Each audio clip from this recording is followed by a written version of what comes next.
Good evening everyone, we are back again. तो आज हम फिर एक और क्वेश्चन करने वाले हैं और हम थोड़ा गवर्नेंस की साइड में जाएंगे। पॉलिटी के कंपोनेंट जो हम 2024 मेंस कवर कर रहे थे वो कवर अप हो चुका है और गवर्नेंस कंपोनेंट को अब थोड़ा हम उठाएंगे, देखेंगे किस तरीके से क्वेश्चन यूपीएससी ने पूछे हैं। आज जो हमारा टॉपिक रहेगा that is the question they have asked, that is related to citizen charter. तो आपको थोड़ा आइडिया होना चाहिए कि सिटीजन चार्टर होता क्या है और what are the debates around it, वही इस क्वेश्चन की डिमांड है। तो इस क्वेश्चन को एक बार रीड आउट करेंगे that what exactly UPSC is asking. So ये कह रहे हैं कि this citizen charter arrangement it has been a landmark initiative, ठीक है, ensuring the citizen centric administration. Because नाम में भी सिटीजन आ रहा है तो सिटीजन सेंट्रिक तो होगा, तो वो आप समझ जाएंगे यहाँ पे। अब ये कह रहे हैं कि but it is yet to reach the full potential. ये जो सिटीजन चार्टर का अरेंजमेंट है ये अभी तक फुल पोटेंशियल नहीं रीच कर पा रहा है। अब question is this, what is the reason, क्या है वो रीजन, किस वजह से जो है ये अपना फुल पोटेंशियल रीच नहीं कर पा रहा। That is what they are going to ask, वही चीज जो है यहां पे उन्होंने पूछी है। Now talking about this thing, क्या उन्होंने पूछा है, देखिए इसको स्टार्ट करने का कॉमन तरीका यह है कि first you need to give us the definition of citizen charter. आप बताएंगे कि सिटीजन चार्टर होता क्या है, ठीक है, and you can start with that. So this citizen charter is basic a promise document. So promise document, okay, which has a legal connotation. ये legal form का एक formal document है, formal recognition है कि government services या government entities जो आपको services provide कर रही हैं वो सर्विस किस क्वालिटी की होगी, किस पर्टिकुलर टाइम डोमेन में मिलेगा, मतलब बेनिफिशियरी कौन होंगे, ओके, उनके बारे में जानकारी होती है।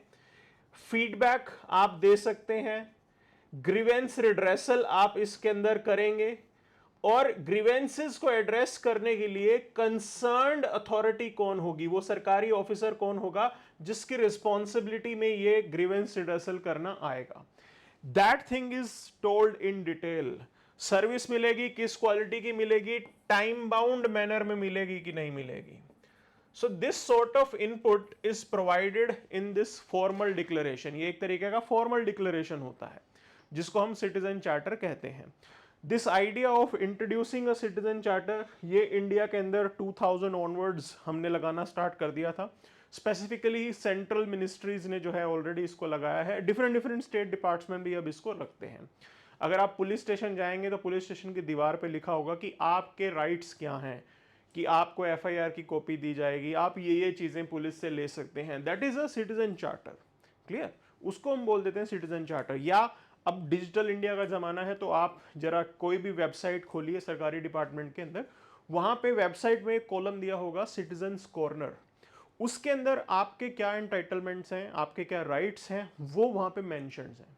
तो basically this charter is going to tell you what are your claims, आप क्या चीज इस पर्टिकुलर डिपार्टमेंट या एजेंसी से ऑब्टेन कर सकते हैं, क्या आप इनसे एक्सपेक्ट कर सकते हैं, which sort of service they are going to provide और किस टाइम बाउंड मैनर में वो सर्विस प्रोवाइड की जाएगी, वो सारी डिटेल आपको यहां पे मिल जाती है।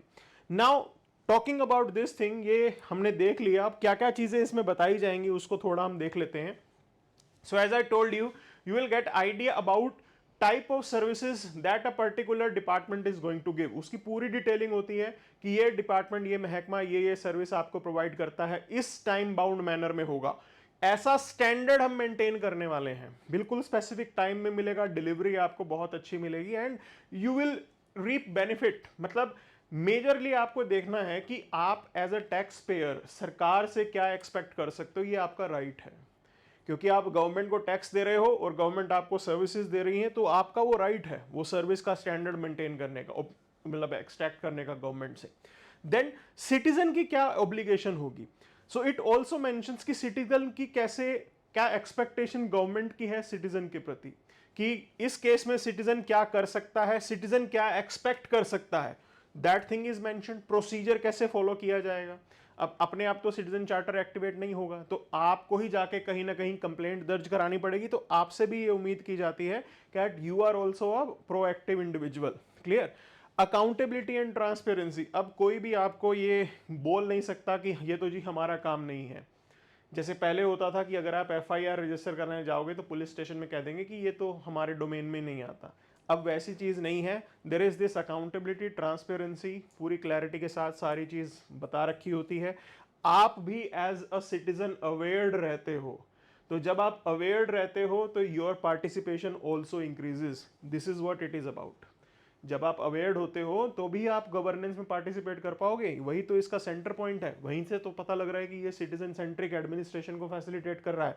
And then you have a feedback mechanism, और इंप्रूवमेंट के अंदर क्या क्या किया गया है वो आइडिया भी यहाँ पे बताया होता है। तो जैसा मैंने बताया था, ग्रीवेंस रिड्रेसल होगा। whatever is your grievance, you can register that grievance. there is a designated person, क्या वो रैंक की अथॉरिटी है, कौन है वो इंडिविजुअल जिनके पास जाके आप रिड्रेसल ले सकते हैं, वो सारी जानकारी आपको यहाँ पे मिल जाती है। फीडबैक, पूरा रिव्यू, अपडेट, वो सारे प्रोविजन इसमें हैं। टाइम टू टाइम उस चार्टर को अपडेट भी किया जाएगा। Clear? So this is what basic idea about citizen charter.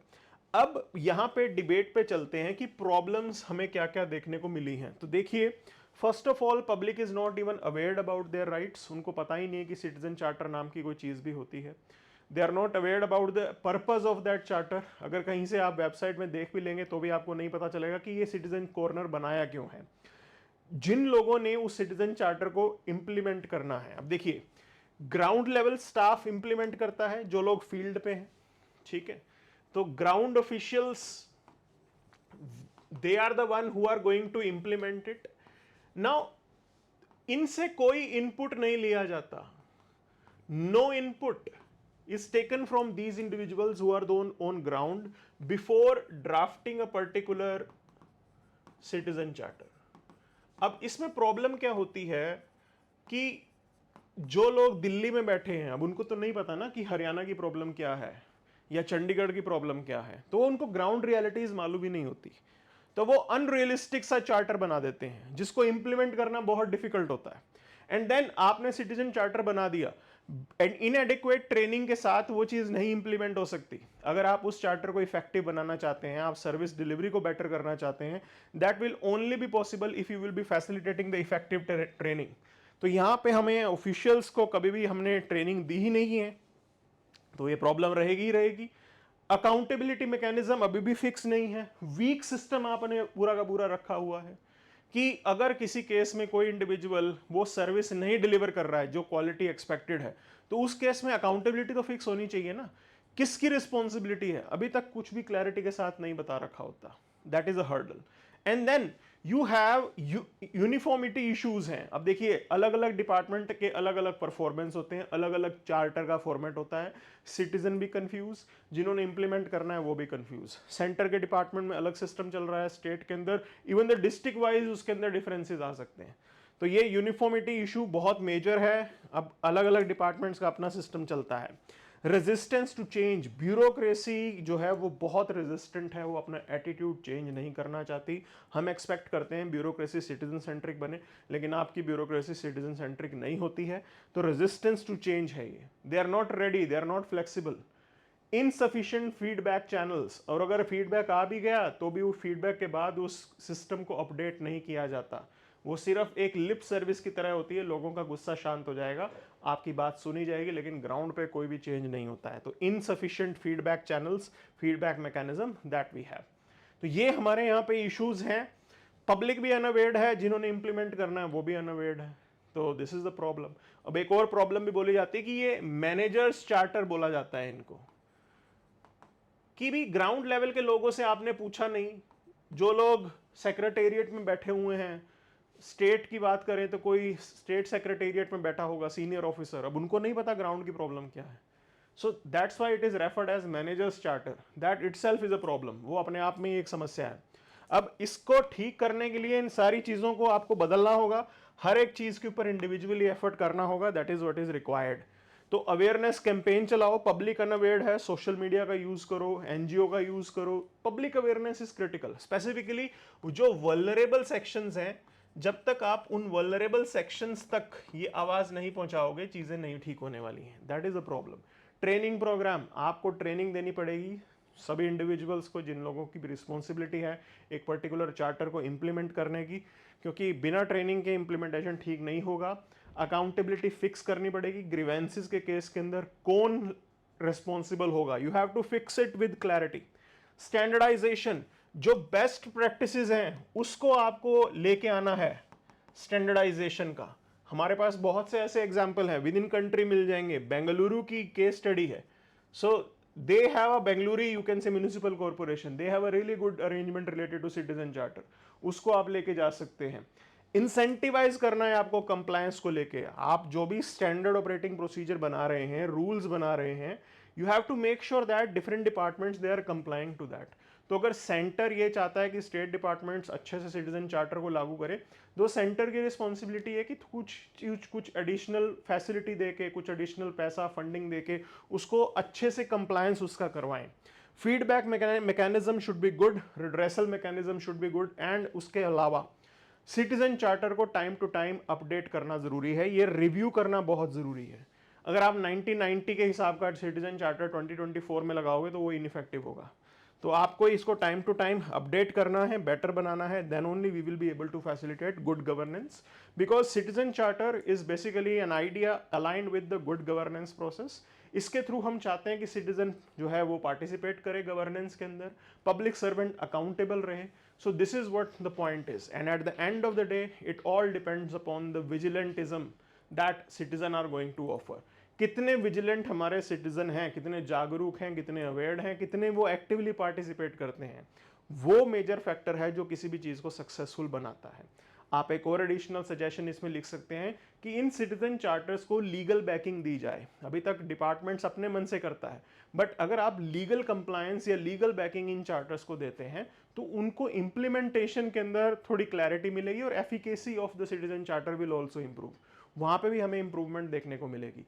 So these are the suggestions that you can write in this particular answer. So this is what we have for today. Thank you very much.